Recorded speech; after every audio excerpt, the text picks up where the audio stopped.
Hey baddies, welcome back to my channel and welcome back to this segment called the Late Night Philosophies. We're reaching down into the vault again. This episode that's called The Quiet Exit, when emotional availability becomes a liability.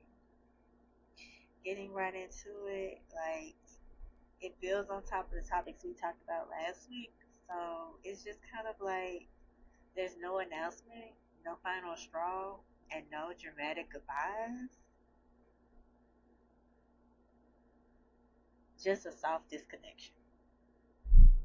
Like, you don't even realize it happened until you catch yourself replying slower and laughing less, forgetting to care on purpose. And even when they ask if you're okay, you just kind of nod because technically you are.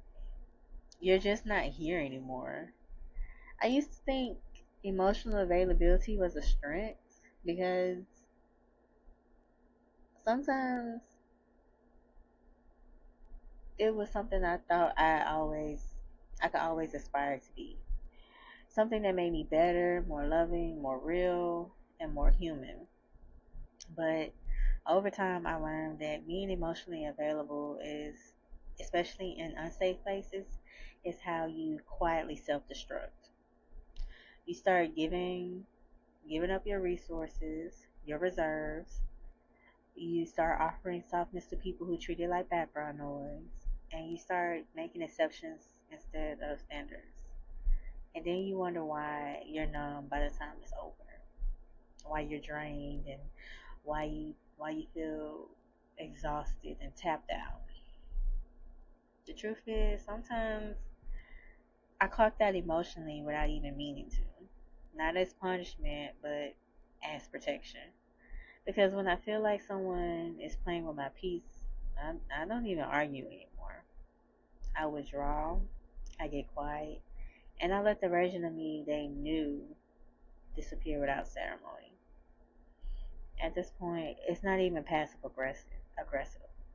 It's just preservation.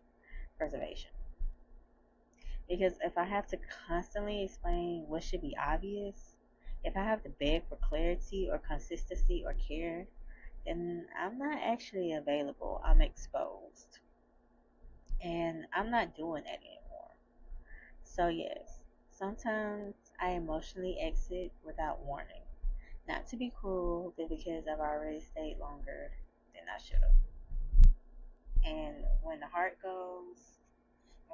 gets tired of asking, the body just kind of quietly packs it back.